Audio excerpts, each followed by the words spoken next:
Welcome to Damn Good Movie Memories with your host, Brian Davis. This podcast is the cure for your long commute and super boring workday.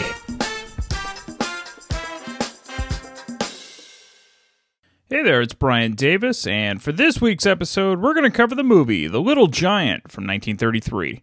The studio was Warner Brothers. Release date was May 20th, 1933. The running time, 76 minutes, and of course, it was in black and white. Leonard Maltin from his classic movie guide gives it 3 out of 4 stars. He writes, just 3 years after Little Caesar, Edward G. Robinson spoofed his own gangster image in this bright comedy about a bootlegger who decides to better himself and crash high society. Now, I discovered this film after buying a DVD set in the early 2000s, featuring the Warner Brothers gangster films in the 1930s. This film was actually a nice surprise, along with other Robinson comedies, where he wasn't afraid to parody the gangster character he made so popular.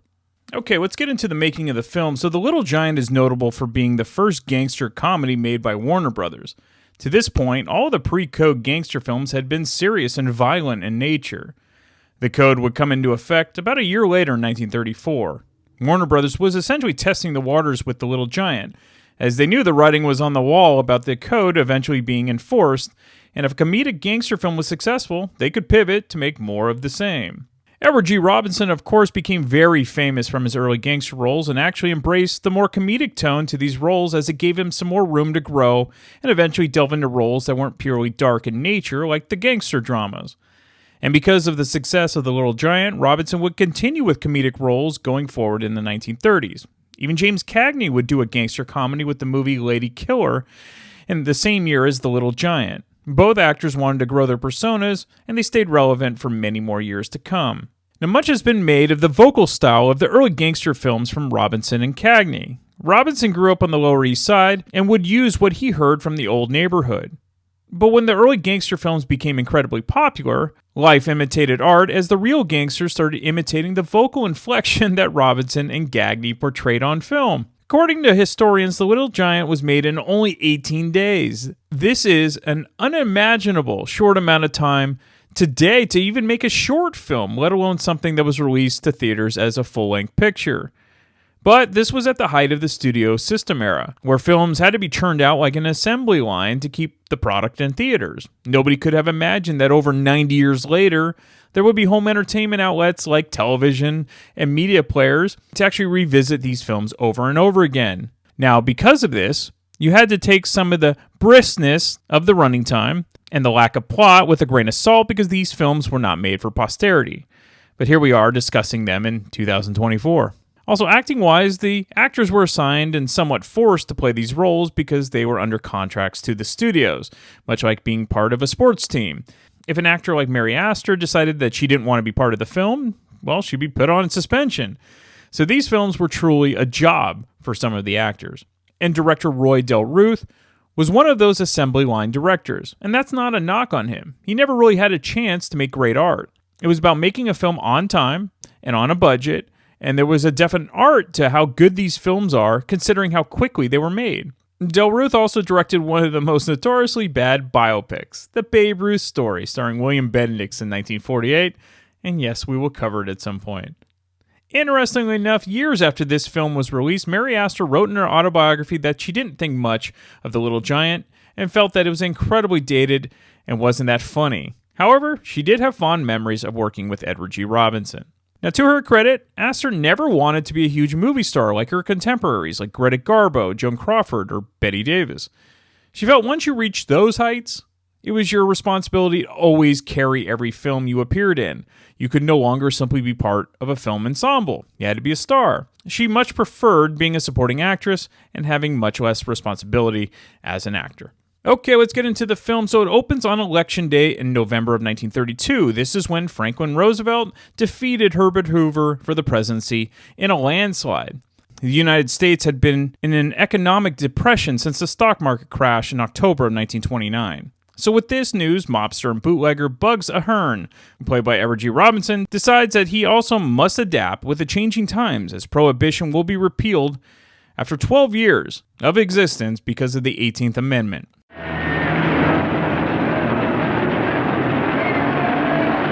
Well, Well, here's something interesting. A flash from Milwaukee. The brewing interests plan to start immediate production of beer. And a flash from California. Governor Ralph announces that he intends to release all prisoners held for liquor violations in that state. Listen to this from New York State. Democratic leaders announce that Governor Roosevelt will undoubtedly use all his influence to have the 18th Amendment repealed as soon as possible. It looks as if the noble experiment was on its last legs. The handwriting on the wall for prohibition. It's taken us 12 years to realize... Well, it's all over, boys. We're washed up. I knew it was coming. What'd I always tell you?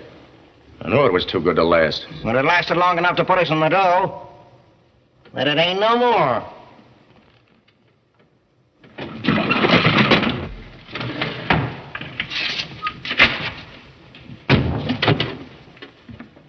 Hey, you mugs, all of you, come here. Come and get her. What are you doing, Bugs? Well, this is the payoff. Might as well cut it up right now and call it quits. We're through. Just pipe down, will you? You just heard the bad news. Our racket can't last much longer. I'm stepping out of it tonight, and if you're smart, you'll all step out of it. Here, Butch. This is for the vine-covered cottage out in the country somewheres. You can grow your own vegetables, sweetheart. Here, Al, split it up with the kids. I ain't kidding now. And another thing. From right now on, no more mob, see? No more organization. We're all on our own. Bugs, what are you gonna do? I'm gonna mingle with the upper classes. I'm gonna be a gentleman. You don't want to be looked at the court budget. I'm Abraham. Read all about it. Beer in 6 months. I expect the right man. Read all about it. Why'd you take your car? You're just begging some guy to put one in you. I feel like walking. I'm restless. Oh, quitting like this. I hate to see you do it, Bugs. Stepping out of the picture. Handing the whole town right over to Joe Milano on a silver platter. Well, that suits me. In 6 months, he'll be out of business and broke. I'm going to step out while I still got mine. Good evening, Mr. Ahern. How do, Nelson? Did you and the boys vote today? 6 times apiece. So Uncle Sam has muscled in on your racket, huh? Beer in 6 months. For a lead nickel, I'd take a poke of that big, stupid flatfoot. Just one good poke. No, don't, Bugs. You're right, Al. I got $1.25 million salted away, and all he's got is flat feet. Let him laugh. Nobody believes that Bugs can really go straight after years of being part of the rackets. However, Bugs is tired of looking over his shoulder, worried that he'll be rubbed out at any moment. He's ready for a new, legitimate life. He's even been reading philosophy books, though he's still got a bit to learn. Here. Greek philosophy. Pluto.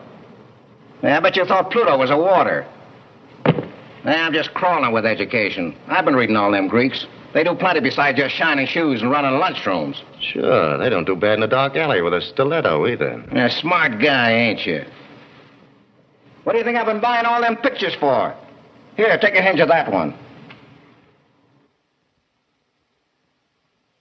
You ever seen anything like that before? Not since I've been off cocaine. Ah, you dumbhead. That's right. Pre-code films could mention drug use. And while today, of course, it's very tame, soon films would ban all references to drug use and prostitution due to the Hays Code. The two friends of Bugs from the last clip are Al, played by Russell Hopton, and Edith, Shirley Gray. Bugs gives Edith a sizable check and sends her on her way. Al liquidates most of their illegal equipment to use as capital for a new business. Even though Edith decides to leave, Al wants to stick with Bugs, as they've been friends and business partners for years. Bugs and Al decide to leave Chicago in order to start fresh and prevent a potential hit on Bugs after another gang wants revenge after a previous heist involving Bugs. Bugs picks Santa Barbara, California as their new spot. They arrive at the Biltmore Hotel, which costs $300 a week to stay here. Now, that's the equivalent of over $7,000 a week today.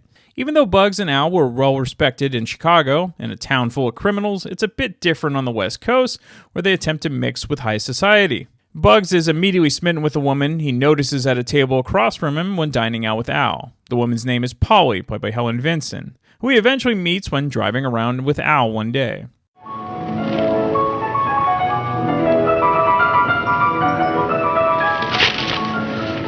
Oh, let's hop into town and pick up a couple of waitresses. I didn't come out here to hustle any waitresses. First class or nothing. They won't come near you. They won't even give you a tumble. Yeah, they walk around us like we have the smallpox. $45 a day and they high-hat you. They wouldn't let you get into the golf club, huh? Who said they wouldn't? It just so happens that one of the main gazebos on the membership committee is out of town. When will he be back? Well, they ain't so sure about that. He's in Europe or something. Europe, huh? Yeah. You're going to get in? Well, sure I'm going to get in. That's a cinch. We could get up to Frisco and back before that guy comes home from Europe. Now, there's a great town, that Frisco. Wide open. Good eats, good liquor, and just crawling with beautiful, friendly dames. And little Jaime give me a couple of good addresses. I wonder how long a guy could stay drunk if he really tried. Okay. We'll drive up there tomorrow and find out.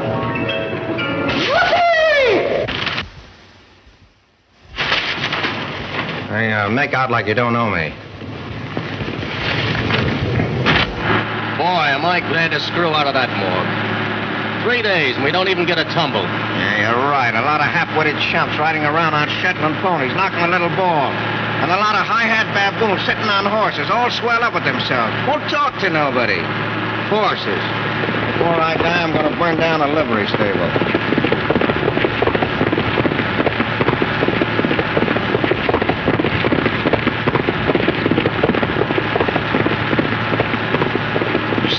Stop the car.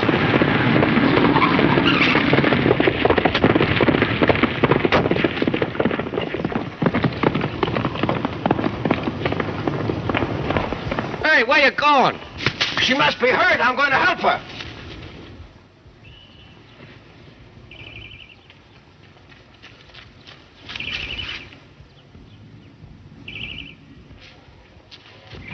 Say, you hurt bad? I saw your horse run away, and I knew you had an accident, so I... There wasn't any accident. We got off and tied up the horses. No accident? Of course not.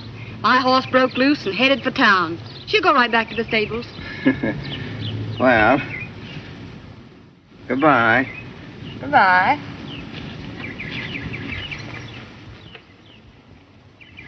Hey, mister! Did you call me, madam? Have you got a car? Why, yes, ma'am. Well, I've got a luncheon engagement. I don't want to wait here any longer. Would you be kind enough to drive me home? Oh, lady, I'd carry you home. Oh, let me. Oh, please.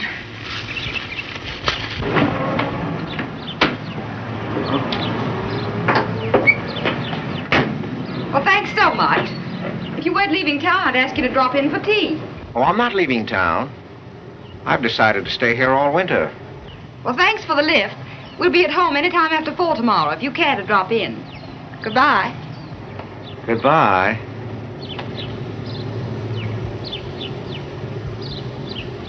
Bugs is no longer interested in going to San Francisco now that he's met Polly. He buys brand new suits in order to impress Polly and her snooty friends. Bugs goes to one of Polly's parties and she doesn't even remember him, much to his chagrin.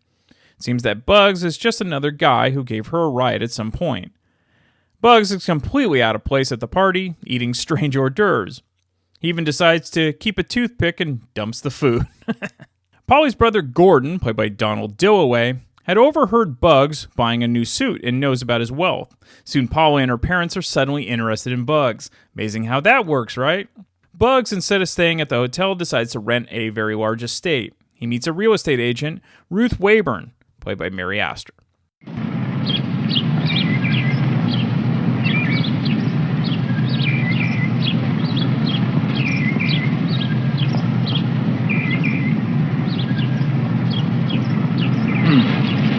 You put the whole Cubs ballpark in the front yard of this joint. Hey, no fooling.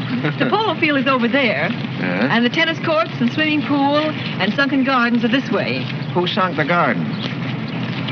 Say, what's that? Why, it's a sundial. What's it for? You tell time by it like a watch. Well, imagine lugging that around in your vest pocket.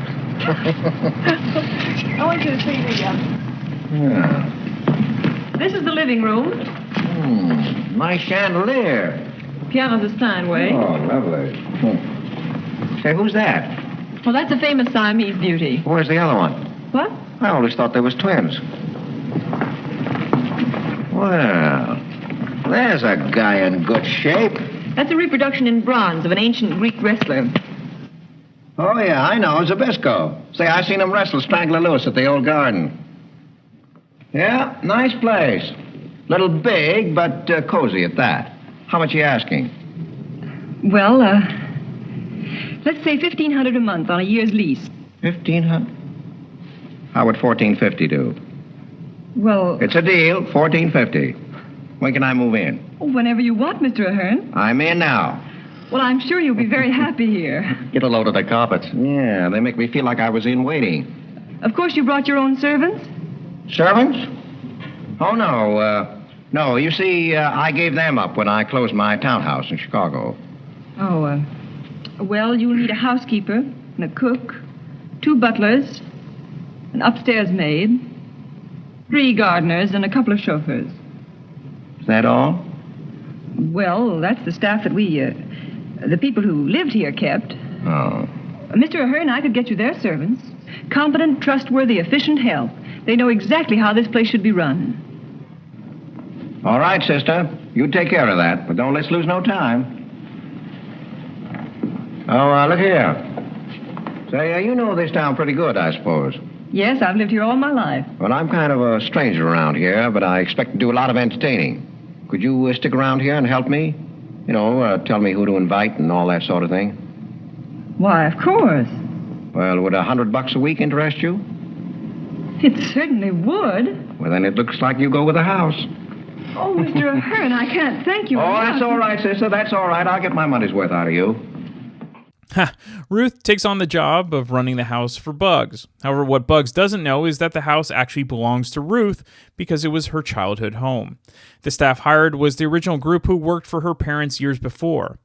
Ruth implores the staff to keep all of this secret from Bugs. Ruth is not wealthy. She needs the money to pay all the back taxes and rent on the home that was left to her. Interestingly enough, Ruth doesn't think very highly of Polly and the Cass family, but has no choice but to follow orders of her boss and invites them to the house. Unfortunately, Polly is only interested in Bugs' money, and he's completely blind to her motives. Unbeknownst to him, Polly is seeing another guy named John Stanley, played by Kenneth Thompson. She plans on using Bugs and his wealth, and then continuing on without him for her own life. Bugs confides in Ruth, telling her who he really is. Ruth actually likes Bugs for who he is, and gives Bugs advice to not jump into things too quickly with Polly, as she knows that Polly might not be who Bugs should invest his time in and affection with. However, Bugs decides to try to fit in to the rich society by buying polo ponies, and even decides to join a polo team, even though he's never played before. But Gordon convinces him to join because he wants the ponies and the capital put into the team. It's all shady, but Bugs just wants to fit in to impress Polly. Bugs also ends up buying a yacht, and also invests in Polly's father's investment firm. But Bugs doesn't realize that the firm is on the verge of bankruptcy. This whole thing is a ruse by the family using Polly as the bait, which he is glad to do to lure in Bugs' money. So, how will this play out? It's obvious that the Cass family is shadier than the real mobsters that Bugs used to associate with in Chicago. Also, Ruth has genuine feelings for Bugs, but Bugs is so smitten and blinded by Polly. Look, it's an old movie trope, so will Bugs eventually realize that Ruth is the woman for him? You'll just have to watch the final 20 minutes to find out, and the ending is terrific and very funny to boot. We also learn why Ruth is in financial need. So The Little Giant isn't the groundbreaking gangster film like Little Caesar was, but it's a fun, quick film that showcases the talents of Edward G. Robinson, who really was a true film star. He was definitely a presence, and every time he's on screen, it's a joy to watch. So if you can find the film, check it out. Also, pre-code films are also great to watch, as the filmmakers could take more chances with the plots, like having the gangsters be the heroes. And while I don't have a radio adaptation of the film, Robinson would often guest on radio programs. He even had his own radio show called Big Town, about a corruption-fighting newspaper editor, which was aired from 1937 to 1942. However, maybe I'll play something from Big Town another time. Instead, I'm going to play one of Robinson's greatest guest appearances on the show Suspense from September 30th, 1948, which was called The Man Who Wanted to Be Edward G. Robinson, which is a terrific episode and harkens back to Robinson's famous gangster roles of the early 1930s. So why don't I play that now, and then I'll be back next week to talk about yet another random movie from my DVD collection.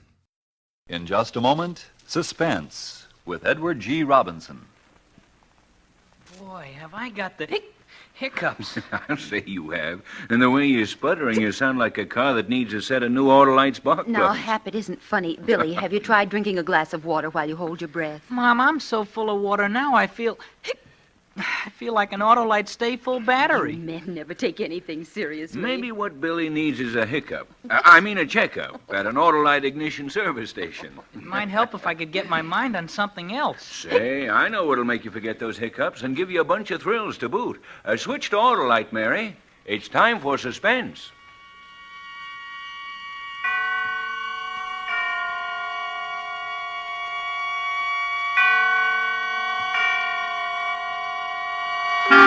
Suspense.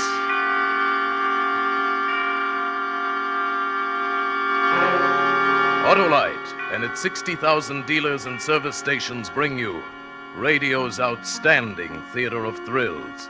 Starring tonight, Mr. Edward G. Robinson in Anton Leader's production of The Man Who Wanted to Be Edward G. Robinson.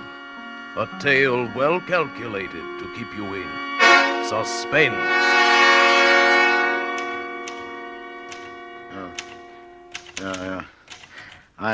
I'm making this statement in accordance with a promise to a very dear friend. It's a complete statement in every detail, even including those matters which are to me personally most incriminating. Because my trust in my friend is such that I haven't the slightest concern on that score, or any other.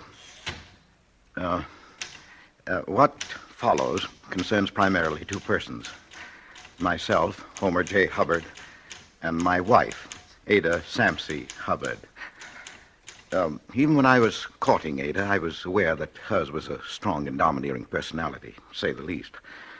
And after we were married, well, at first I put up with Ada's constant nagging and petty persecutions as best I could. I put up with them for 20 long years. It wasn't until a memorable evening a little over a year ago that the first dim outlines of an escape and finally a plan began to take shape in my mind. You see, I never was much of a one for movies, but Ada and I had gone to see a picture called Little Caesar. It was a reissue, I think they call it, with an actor in it whom I'd never even heard of before. Oh, so you thought you rat on me, huh? Well, get this. Nobody rats on Little Caesar, see? The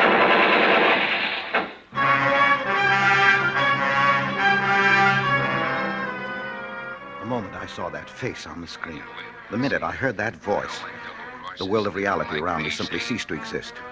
I lived that picture. I was Little Caesar. I was Edward G. Robinson. I was dimly conscious that my voice was like his, that even my face without my spectacles and with my hair parted differently might have been mistaken for his, but it was more than that.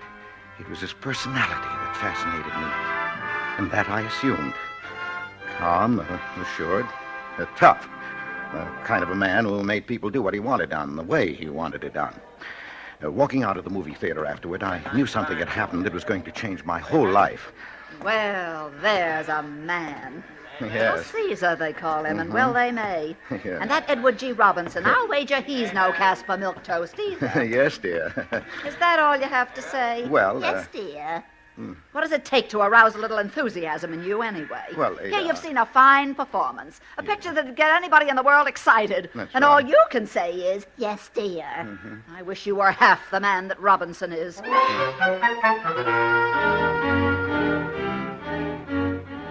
But from that moment, I no longer really cared what Ada wished or thought. I'd begun my escape into a dream world of my own making, a world in which I was Edward G. Robinson. As the weeks went by, I began to identify myself with him more and more. I imagined myself in countless dangerous situations, and when no one was looking, I imitated him and I affected his mannerisms. I would start daydreaming at my desk, wondering what the other people in the office would think if I suddenly exposed this hidden side of my personality. Okay, everybody.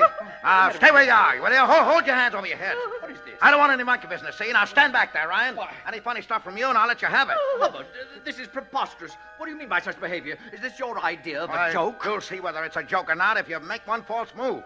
Now, this isn't a water pistol I'm holding here, you know. Hubbard, you're fired. Leave this office immediately. Well, I'm getting out all right, but I'm not fired, see? I'm leaving well-heeled, and that's where you come in, Mr. Ryan. Oh, please, Hubbard, be reasonable. Now, shut up and do what I tell you. Keep your hands up in the air, will you? Walk over to that safe. Open it up. Get all the money out of it and put it right here on the desk in front of me. Now, get moving. I don't want to have any trouble with you, Ryan. I'm going to count 3, and if you're not moving when I finish, you'll never move again, see?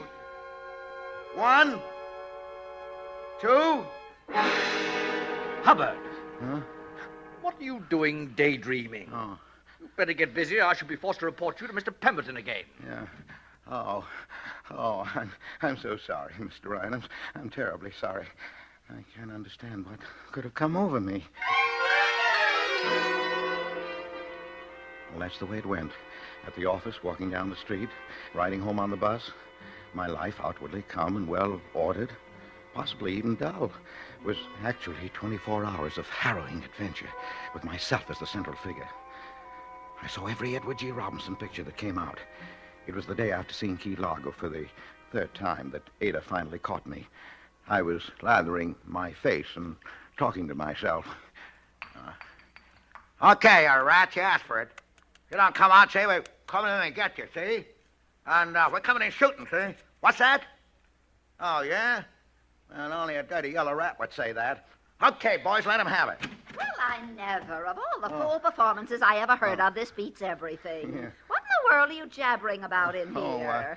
Well, it's really nothing, dear Ada. I was just sort of trying to imitate Edward G. Robinson. You were what? Edward G. Robinson? Yeah.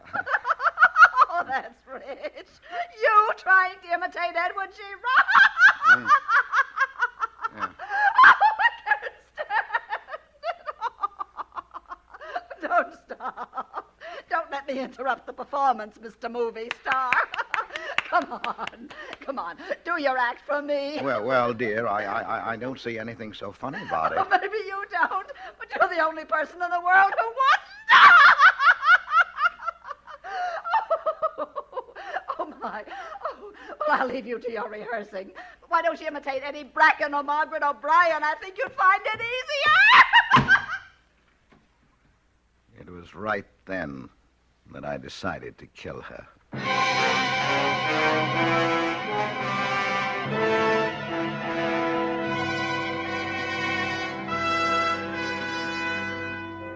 For suspense, Autolite is bringing you Mr. Edward G. Robinson in radio's outstanding theater of thrills, Suspense.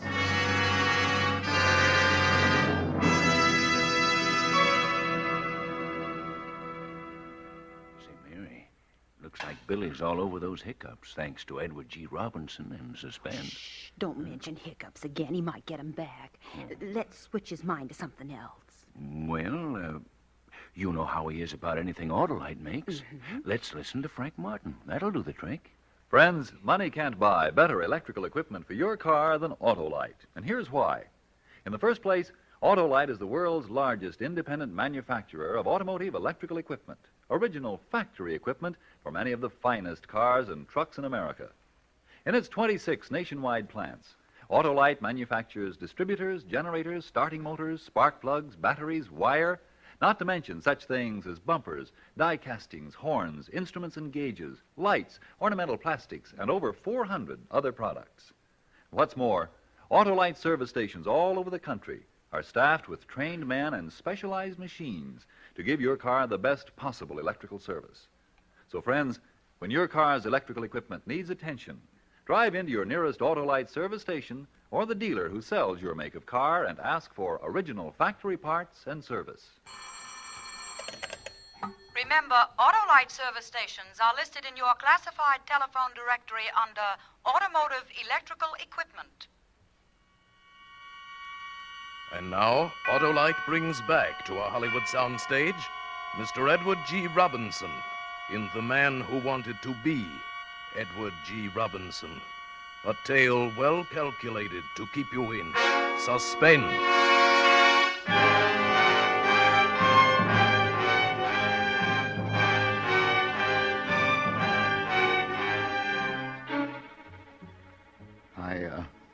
I might have decided to have mercy on her if she'd only let me alone. But Ada could never leave anyone alone. She ridiculed me at home and in front of our friends. Sometimes she'd let a few weeks go by without saying anything, and I would think that perhaps she had forgotten. No, Ada never forgot.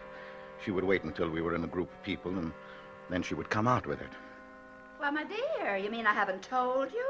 About Homer's dream world? No. He thinks he's Edward G. Robinson. Edward? Oh, no. Do tell us, Mr. Homer G. Robinson, when do you think you'll be getting your next contract from Hollywood? Oh, you folks have got Homer all wrong. He's a killer at heart. Just a cold-blooded killer.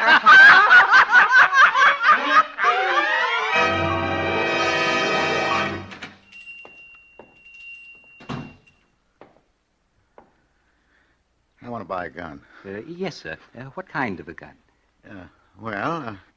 I don't know much about guns, but that one looks all right. Yes. That's a nice little gun. Yes, isn't it? $28.50. Do I have to have a license? Oh, not unless you're going to carry it on your person. Oh. Otherwise, we just register it for the police records under your name. Oh, yeah. What's the name? Edward G. Robinson. I beg your pardon? You heard me, Mug. Edward G. Robinson. See? I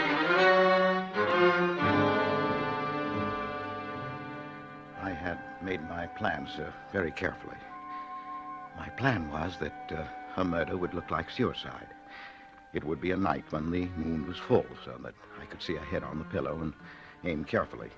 I would fire the shot through the temple, quickly wipe my fingerprints from the handle of the gun, and then push it into her hand. And as the shocked and bereaved husband, I would call Dr. Wallace. The police wouldn't come until later, and when they did, I would be ready for them. I was so busy laying my plans that I hadn't been reading the papers and had to be told the big news. Homer?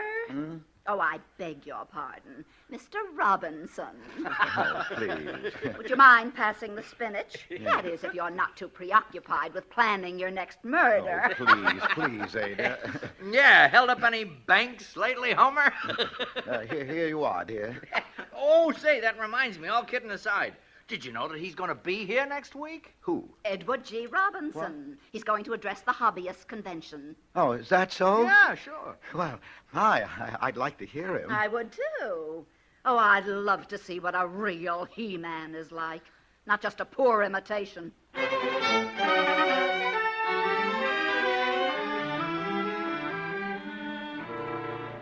We went, and at first it was the most terrible disappointment of my life. Because he wasn't tough or hard-boiled or anything like it. He seemed to be a mild-mannered little fellow, a little shy, almost like me. And he talked about orchids and modern art. They were his hobbies, he said, raising orchids and collecting paintings, modern paintings. Yes, but as the lecture went on, I began to understand. By the time it was over, I knew.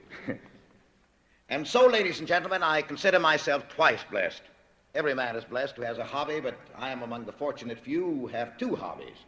And as the fellow said, whose fiancée had a twin sister, I love them both. Thank you very much.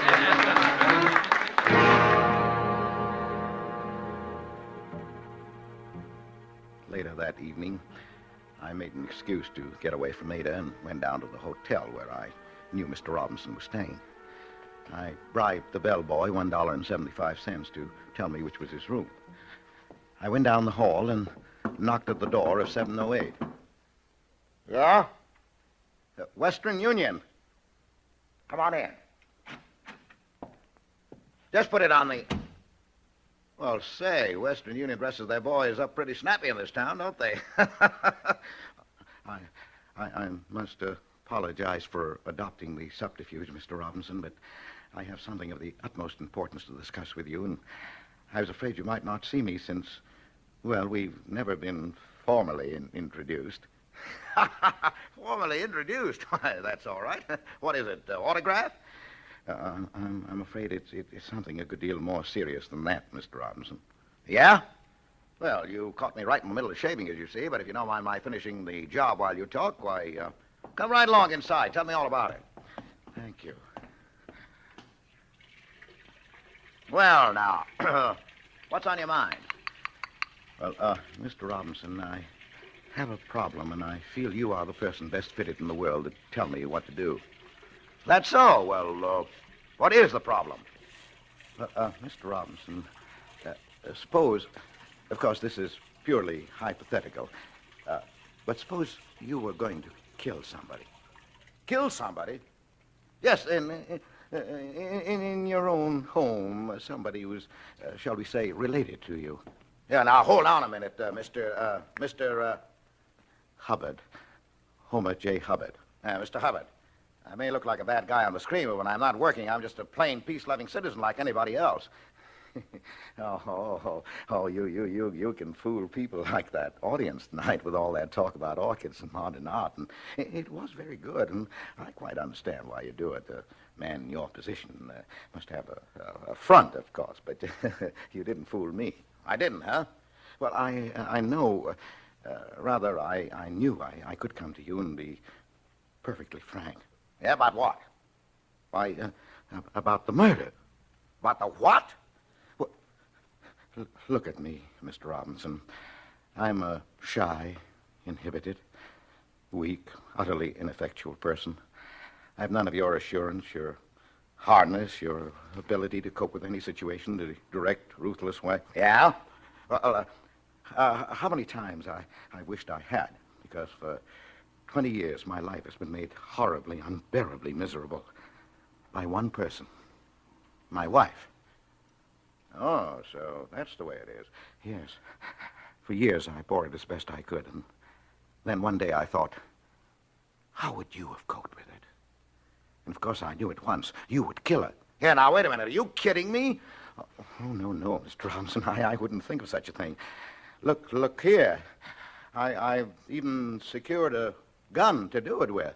Hey, yeah, here, you better give me that. No, don't point it. Well, hand it to me by the barrel. Here. Oh, put it over here. Safer, you know. Yeah, I must admit I know very little about firearms, and they're quite distasteful to me. Yes, you and me both. You, Mr. Robinson? Well, I mean, small arms like that. Of course, Tommy gun, that's different. That's the only thing to use. Yeah, I suppose you're right. But I didn't know where to get a Tommy gun. I was afraid even if I did, I'd never master the art of using it. Yeah, well, now you want to kill your wife, is that it? You want me to help you? If you would, Mr. Robinson, if you could spare the time, I can't tell you how grateful I'd be. Yeah, well, you know, Mr. Hubbard, you look like a pretty nice little guy. Wife must really be an old battle axe to have got you in a frame of mind like this. All right, now I'll tell you what I'll do. I will help you. Oh, Mr. Robinson. Yes, but it's got to be done my way, see? It's got to be done right. You got to plan these things. Yeah, now, take this gat, this little flea, for instance, that you got over there. That's no kind of a rod to kill your wife with. Why, the caliber is all wrong. The ballistics would be all wrong. Things would be on your trail just like that. Now, I got a gat home that's perfect for the job, get me? I've knocked off Orson Welles, Jimmy Cagg. Oh, I don't know how many guys with this. Now, the first thing when I get home, I'll send it to you parcel post, see? Would you, Mr. Robinson? Oh, sure. Now, when you get it, just lay low, see? Now, don't do a thing till you hear from me. I'll lay this thing out with some of my boys, and then I'll get in touch with you, okay? Oh, yes, Mr. Robinson. I don't know how to thank you. Ah, forget it, pal. What's a little murder between friends?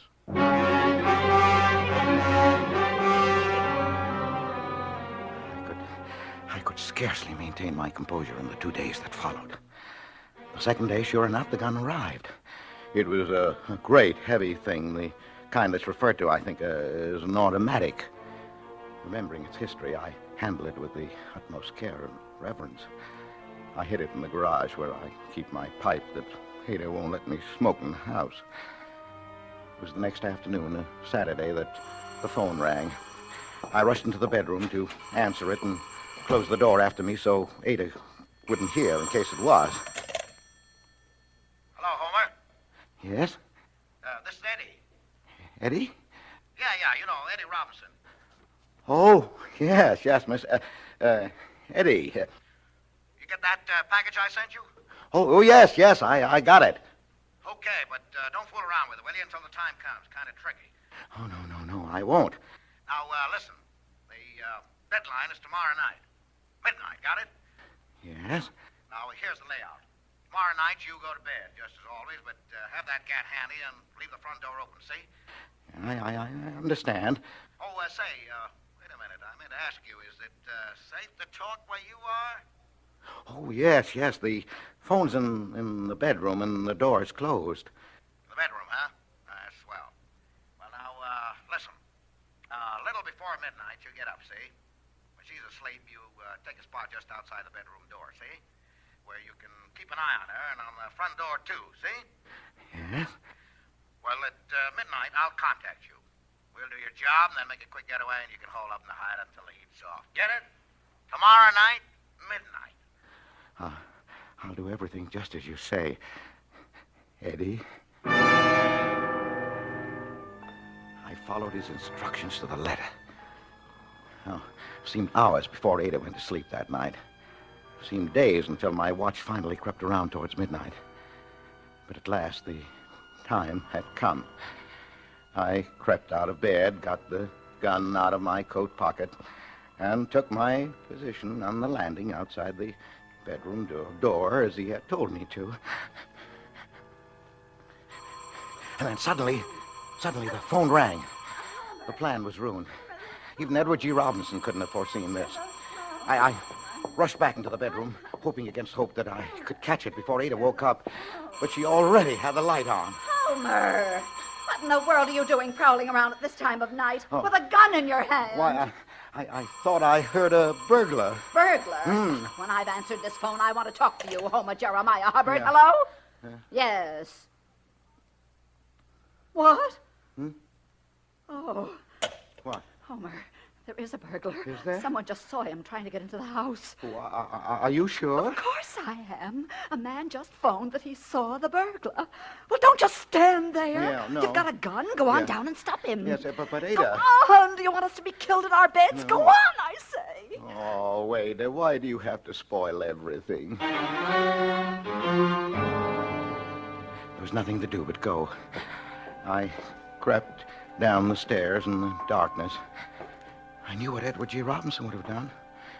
He would have gone down and captured the burglar without the slightest trouble and turned him over to the police after giving him the beating he deserved. But somehow I didn't feel much like Edward G. Robinson just then. It was at that moment that the terrible thought occurred to me that maybe it wasn't a burglar. Maybe this was Edward G. Robinson. I had no time to pursue the thought further. Let him have it! Suddenly, there was a barrage of shots and a confused yelling of voices. In my terror, I suppose I must have squeezed the trigger of my own gun because it began jumping and twisting in my hand. I tripped on something, and the next thing I knew, I was tumbling headlong down the stairs, and that was the last I remember.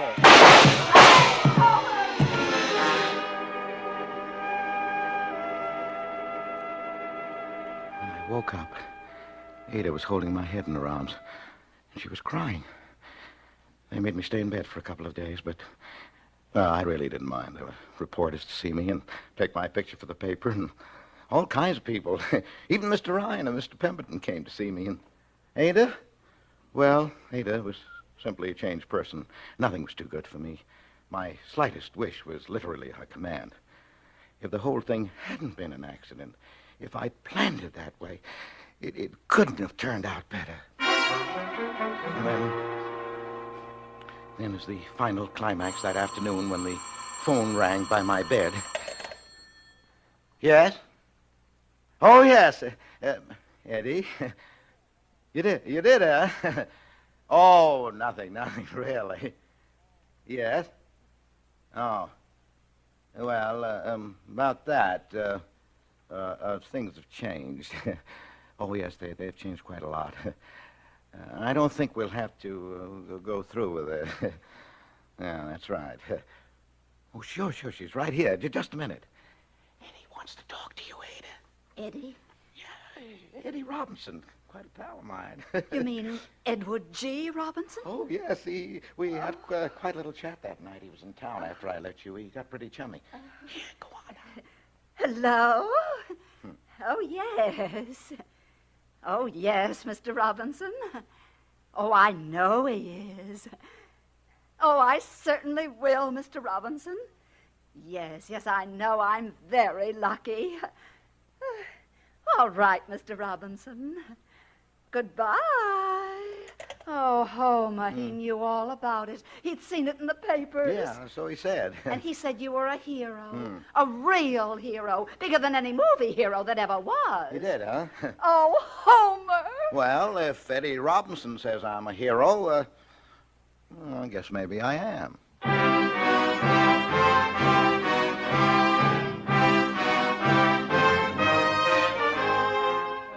Couldn't have turned out better, Eddie.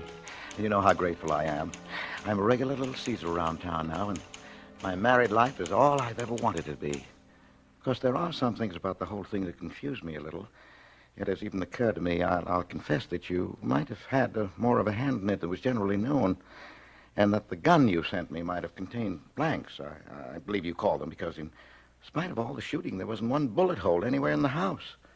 And the gun had disappeared, which confused the police somewhat, too, and the burglars might have been some of your boys playing a little joke.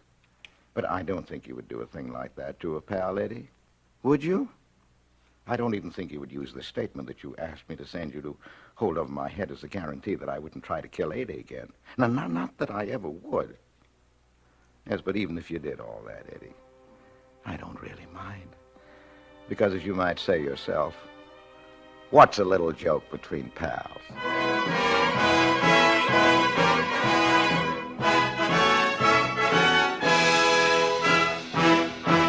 Thank you, Edward G. Robinson, for a splendid performance. Mr. Robinson will return in just a moment. My, that was a wonderful performance, wasn't it, Hap? Sure was. Say, Billy, how are the hiccups? All gone, Dad. I think I lost them during Mr. Martin's last Autolite commercial. Well, that's fine. Well, I guess it's time to... Oh, my gosh. Now I've got them. Mary, turn up Frank Martin again, quick. Autolite original factory parts and Autolite service stations work as a team to help you maintain carefree, economical performance for your car. So, friends, when your car's electrical system needs attention, drive into your nearest Autolite service station or the dealer who sells your make of car and ask for original factory parts and Autolite service. Money can't buy better electrical equipment than Autolite. And remember, Autolite means spark plug. Ignition engineered spark plug. Autolite means batteries. Stay full battery. Autolite means ignition system. The lifeline of your car.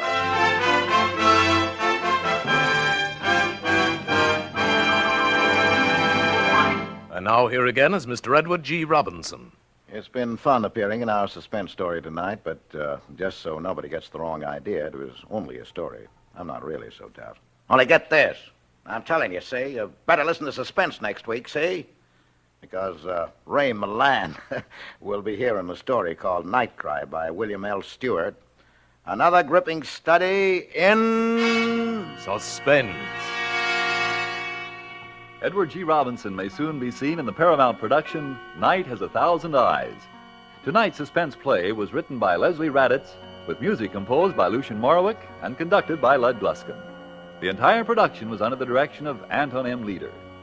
In the coming weeks, Suspense will present such stars as William Powell, Lucille Ball, John Garfield, Sidney Greenstreet, and many others.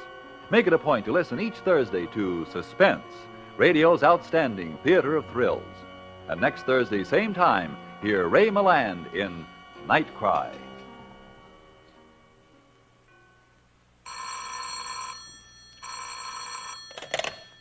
This is the Autolite Suspense Show. Drive as if your life depends on it. It does. Good night. Switch to Autolite. This is CBS, the Columbia Broadcasting System.